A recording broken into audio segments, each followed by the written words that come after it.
Halo Sobat Thomas, selamat datang di Tomatek. Di video kali ini saya akan memberikan lagi rekomendasi ya. Untuk kali ini saya kasih rekomendasi prosesor dari Intel. Mulai dari budget 50.000 sampai 1 juta.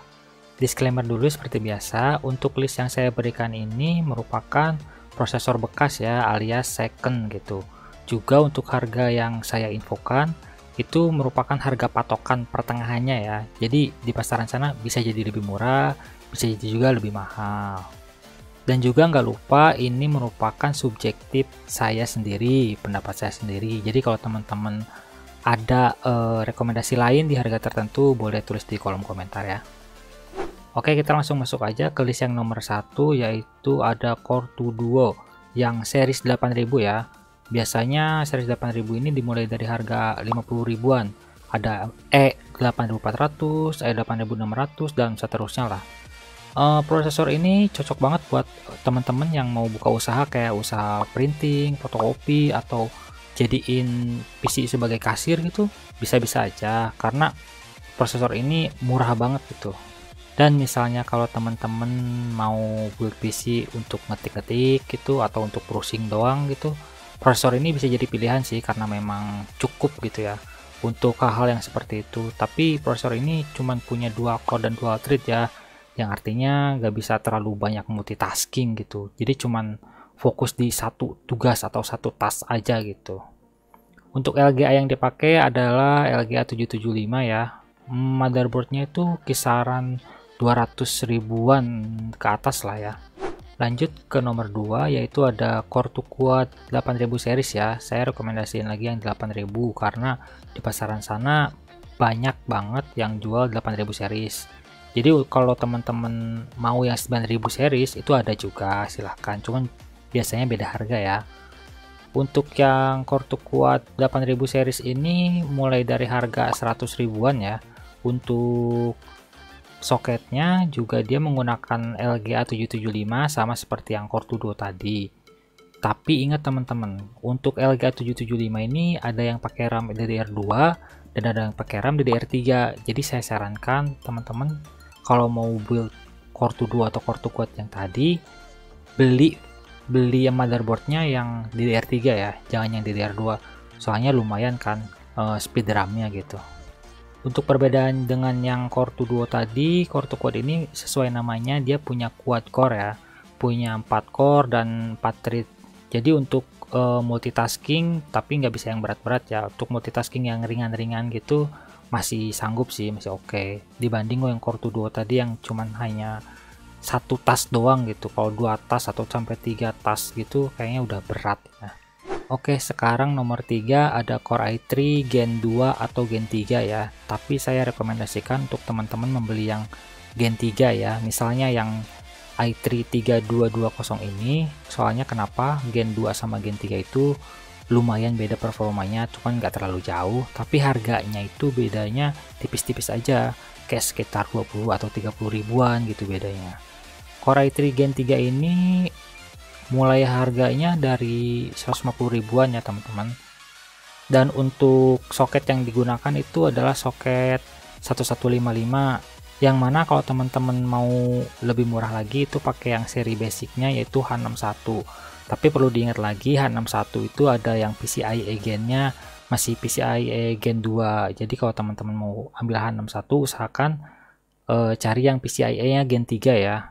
Untuk mengetahui PCIe-nya gen berapa, biasanya itu tertulis pada motherboardnya ya, secara fisik gitu. Biasanya itu dia ada di atasnya slot VGA, PCIe Express 2.0 atau 3.0 gitu. Atau biasanya juga ada di sebelah kanan atas di dekat slot RAM gitu. Nanti saya unjuk gambarnya ya. Atau untuk lebih lengkapnya, misalnya tulisan tersebut nggak ada pada motherboardnya, itu teman-teman bisa cek di website resmi motherboard tersebut, misalnya merek ASRock ya, cek di websitenya ASRock gitu, lengkap kok di sana. Menurut saya pribadi, Core i3 Gen 3 ini adalah batas minimal ya, batas minimal untuk teman-teman misal mau rakit PC yang kere-hore untuk keperluan gaming gitu.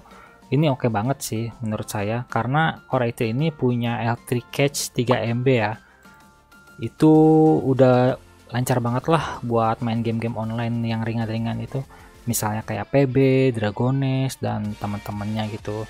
Cuman inget juga beli juga VGA-nya, jangan ngandelin si iGPU dari Core i3 3220 ini ya. Oke, lanjut ke nomor 4, yaitu ada Core i3 Gen 4 ya, Haswell. Core i3 Gen 4 ini biasanya mulai dari harga 200.000 sampai 250 ribuan ya. Untuk soket yang digunakan yaitu LGA 1150, rentang harganya ada di sekitaran 300 sampai 400 ribuan. Dan sama kayak Gen 3 tadi, dia ada yang PCIe Gen 2 dan juga PCIe Gen 3. Dan untuk teman-teman yang pakai SSD, utamakan itu cari yang Gen 3 ya. Dan dia juga support untuk SATA 3, SATA yang kecepatannya 6 Gbps, karena performanya itu lumayan banget untuk yang SATA 6 Gbps. Kalau pakai yang Gen 2 itu dia kalau nggak salah ya, kalau nggak salah itu masih di 3 Gbps, jadi kecepatannya terpangkas 2 kali lipat. Jadi kalau bisa sih cari yang support SATA 3 gitu, SATA yang 6 Gbps.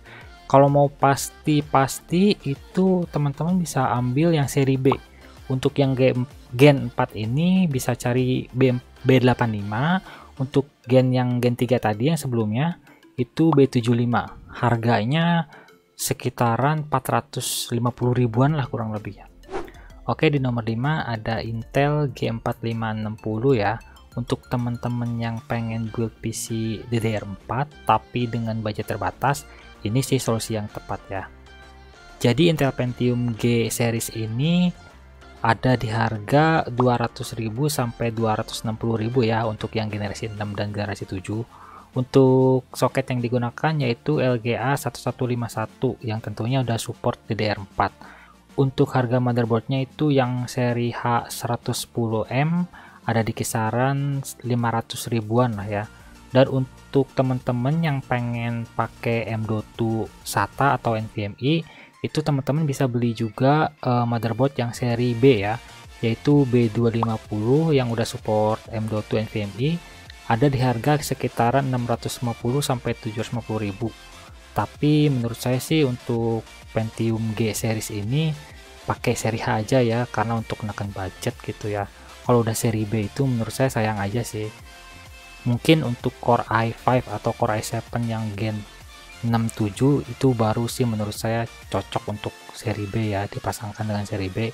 Tapi untuk seri Pentium yang 2 core 4 thread ini menurut saya sih mending ambil yang seri H aja ya. Dan ini dia yang keenam, merupakan raja dari prosesor Cerehore ya menurut saya gitu. Karena di luar sana banyak banget orang yang ngebuild PC murah meriah, dan kebanyakan dari mereka adalah pakai ini Core i5 yang generasi ketiga. Biasanya orang-orang tuh pakai yang 3470 ini ya. Selain harganya yang murah, dia punya performa juga yang cukup mumpuni gitu untuk main-main game yang menengah lah gitu. Kenapa prosesor Core i5 Gen 3 ini banyak dibeli atau dipakai orang-orang? Karena selain harganya yang murah, mulai dari 250 ribuan, dia punya price to performance yang dapat banget sih menurut saya, yang dapat banget. Karena apa? Dia udah punya 4 core dan 4 thread, dan udah punya juga 6 MB L3 cache ya, yang mana itu akan membantu banget dalam kita bermain game-game yang cukup berat gitu ya. Nggak berat banget tapi ya menengah lah gitu. Untuk soket yang digunakan sama seperti Core i3 Gen 2 atau Gen 3 tadi, ada di soket LGA 1155 ya, yang harganya 300 sampai 400 ribu. Kalau saran saya sih untuk prosesor Core i5 Gen 3 ini ambil yang seri B ya, motherboardnya B75. Biar apa? Biar teman-teman dapat PCIe Gen 3 juga dapat SATA 3 untuk memaksimalkan kecepatan si VGA sama kecepatan SSD-nya gitu. Soalnya sayang banget sih kayak beda harga sekitar 100 sampai 200 ribu, tapi performa yang dikasih cukup kerasa lah gitu ya. Lanjut nomor 7 ada Core i5 Gen 4 ya, Haswell. Untuk harganya dia ada di sekitaran 400 ribu menggunakan LGA 1150 yang harganya itu kurang lebih ada di sekitar 350 ribu. Untuk performa sih sebenarnya nggak terlalu beda jauh ya sama yang Gen 3 tadi, Tapi kenapa saya masukin ke list? Karena di luar sana banyak yang jual bundling sama motherboard yang Core i5 Gen 4 ini.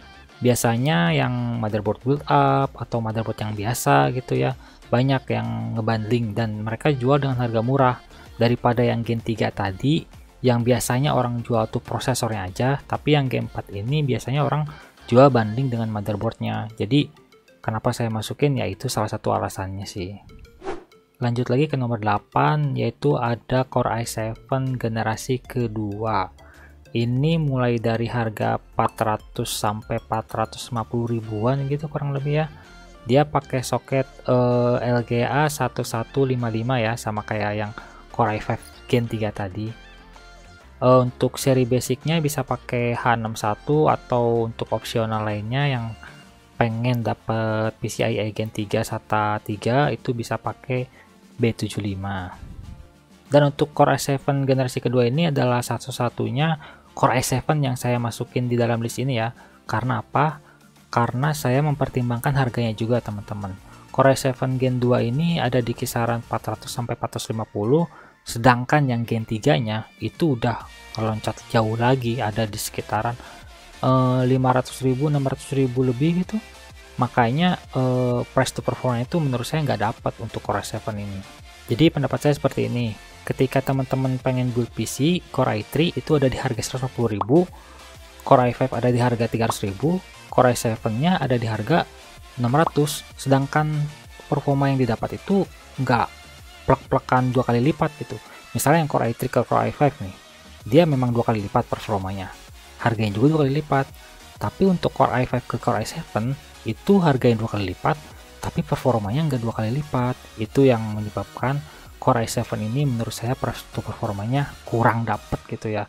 Apalagi untuk yang Gen 3, Gen 4, Gen 6, Gen 7 menurut saya sih sayang banget gitu ya. Untuk kita yang carry hore kan budget sekitar 200-300 ribu pun sangat berguna gitu ya untuk beli peripheral yang lain. Mungkin salah satu alasan kenapa Core i7 ini bisa dibeli yaitu untuk multitasking ya. Karena Core i7 ini punya 4 core 8 thread dengan L3 cache yang lumayan, ada di 8 MB. Jadi menurut saya sih nggak ada alasan lain untuk beli Core i7 yang seri-seri lawas gitu ya. Kalau untuk seri-seri terbaru sih oke okay gitu, tapi untuk seri-seri lawas menurut saya harganya yang ditawarkan itu sangat-sangat tidak bijak untuk dibeli gitu. Lanjut lagi ke nomor 9, ada Core i3 generasi ke-6 atau generasi ke-7 ya. Ini sama seperti yang Intel Pentium tadi, dia pakai soket LGA 1151 yang udah support DDR4. Untuk Core i3 Gen 6 dan 7 ini harganya mulai dari 500 ribuan ya teman-teman. Kalau dirasa nanggung, teman-teman bisa langsung ke nomor 10, yaitu ada Core i5 Gen 6 atau 7. Harganya mulai dari 650 ribuan dengan soket yang sama seperti yang Core i3 Gen 6 atau 7 tadi. Jadi dirasa nanggung gitu ya, cuma nambah 150 ribuan kurang lebihnya. Teman-teman bisa loncat dari Core i3 ke Core i5 yang mana punya 4 core dan 4 thread ya untuk Core i5 Gen 6 atau 7 itu.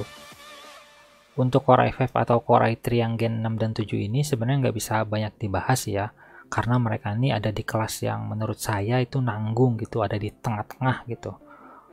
Jadi teman-teman mau nambah sekitar kurang lebihnya 300 sampai 400 dapat Gen 10, atau teman-teman mau lebih ngirit lagi ke Gen 3 tapi bisa dapat kembalian yang cukup banyak lagi gitu untuk beli part yang lain. Jadi menurut saya yang Gen 6 atau Gen 7 ini agak nanggung gitu ya, tapi saya tetap masukin rekomendasi karena memang price to performanya memang masih dapat sih ya untuk Gen 6 dan 7 ini. Oke, lanjut ke yang terakhir, yang nomor 11, yaitu ada Core i3 10100F ya, yang mana F itu menandakan nggak ada iGPU nya, jadi teman-teman harus beli atau pakai VGA dedicated, pakai VGA eksternal gitu. Untuk harga dia mulai dari 900 ribuan menggunakan soket LGA 1200. Kalau saran saya sih pakai yang basic aja ya, yang seri H yaitu H410M, dia ada di kisaran kurang lebihnya 650 ribuan. Atau kalau teman-teman misalnya dirasa nanggung gitu, beli yang baru aja sekalian nggak apa-apa, ada di kisaran harga 950 ribuan untuk motherboard H410M itu ya. Nah, yang menarik dari Core i3 ini adalah dia udah punya 4 core dan 8 thread ya. Kalau secara performa gaming ya, si Core i3 ini bisa nyaingin Core i7 yang generasi ke-7. Jadi itulah mengapa alasan saya nggak masukin Core i7 yang lain di list ini, karena ya memang harganya itu udah nggak sebanding lurus dengan performa yang didapat. Jadi menurut saya angka baiknya kalau ada budget gitu ya, ambil Core i3 yang ini aja daripada ambil Core i7 yang generasi-generasi lawas gitu ya. Ya namanya juga kaum mendang-mending kan ya, karena budget terbatas, jadi kita ingin performa yang sebegitu bagusnya dengan harga yang sebegitu minimnya gitu ya. Dan sedikit catatan untuk Core i3 10100F ini, dia harga barunya ada di sekitaran 1.100.000-an gitu, 1.100.000 kecil lah.